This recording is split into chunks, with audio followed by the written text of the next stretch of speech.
It's wrong to kill an innocent person, but is it always wrong? Are there some moral rules that should never be broken? Or is morality is ultimately about doing whatever has the best choices, even if it means breaking the rules? Good day everyone, I am Janet T. Paggi and I'm going to discuss about consequentialism. So first, what is consequentialism? Consequentialism is a type of normative ethical theory which states that the moral quality of an action is completely determined by its consequences and nothing else. In this way, consequentialism ethics provide criteria for the moral evaluation of actions while also recommending rules or decision-making criteria for future actions.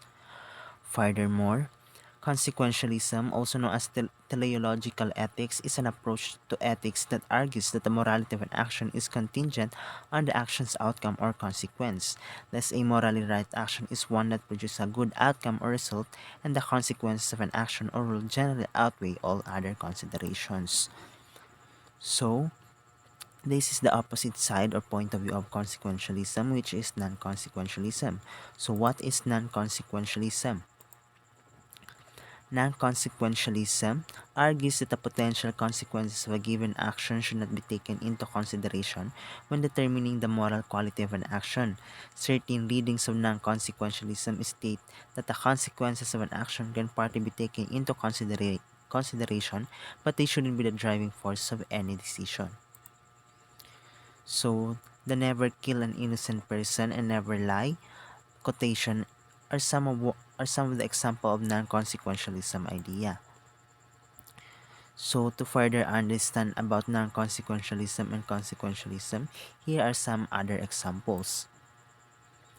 So the first one is the scenario wherein the baby Hitler and asking a question, if you could go back in time and kill Hitler as a baby, would you do it? So this question has been posed to many years and it is a classic example of consequentialism philosophy in action. Consequentialists would answer that yes, they would absolutely kill Hitler as a baby as they know that while murder is generally frowned upon, by killing baby Hitler they will be saving the lives of millions upon millions of people, thus killing baby Hitler is morally justified. Non-consequentialists on the other hand would argue that murder is wrong under all circumstances and therefore despite their knowledge of what not killing baby Hitler will bring, they cannot morally allow themselves to kill Hitler as a baby. The second and last one here is the healthcare, wherein the question is, if you work in a hospital and only had enough dosage of particular drug to either keep one patient who is severely sick from dying or five patients who are less sick and could share the dosage from dying, which would you choose? So a consequentialist would choose the 5 patients who require less of dosage to receive the medicine, allowing the 1 patient to die, as this produces the most moral good action. A non-consequentialist, on the other hand, would infer no judgment over who is more worthy of the medicine and would simply administer the necessary medicine on a first-come first-served basis until it runs out.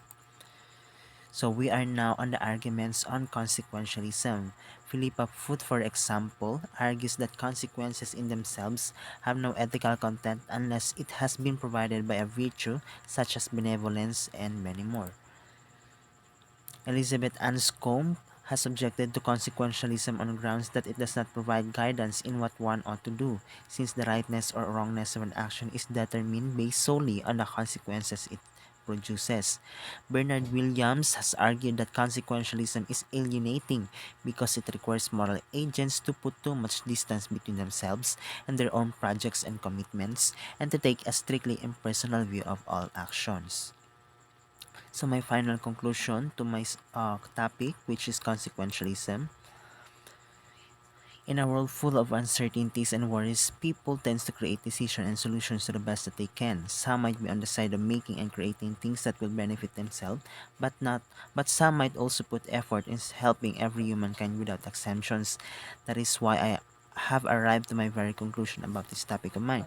If humankind thinks that morality is ultimately about doing whatever has the best consequences, then that person is a consequentialist or in favor of consequentialism.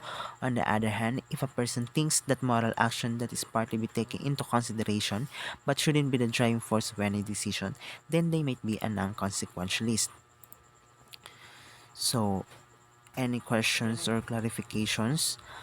If none, again, I am Janel T. Paji, a BSCS 3B student, signing off as one of your discussants for today. Thank you very much.